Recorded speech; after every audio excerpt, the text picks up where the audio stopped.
পর্যটন নগরী নাই, এখানে ফুটপাতে বিজনেস করতেছে।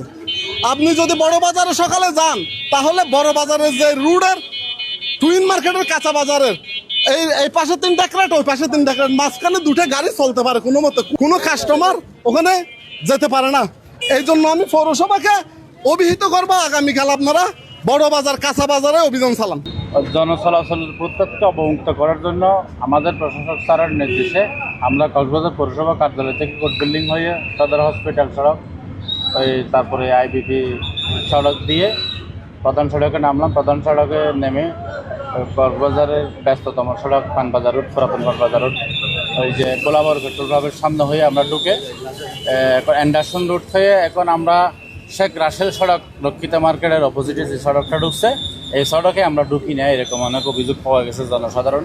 সেই জন্য আমরা ওই সড়কে যে ফুটপাতে বিকেলবেলায় ফুটপাতে ব্যানগাড়িগুলি ব্যবসা করার জন্য ওয়েট করতেছে, অপেক্ষা করতেছে, অথবা আমাদের চোখের আড়াল হয়ে লুকিয়ে আছেন, এগুলি আমরা অলিগুলি থেকে বের করে ফাইন্ড আউট করে মালামালগুলি তাদেরকে দিয়ে আমরা ব্যানগাড়িগুলির জায়গার মধ্যে বাস করে দিচ্ছি।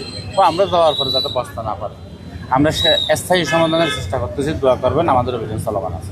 এভাবেই চলমান থাকলে আমার মনে হয় একদিন সুন্দর কোটায় যাবে ব্যানগাড়ি। এখন আমাদের অভিযান চলমান, যে বাস্ট করে দিচ্ছি সেটা আবার দ্বিতীয়বার কোনো বসার সুযোগ নেই।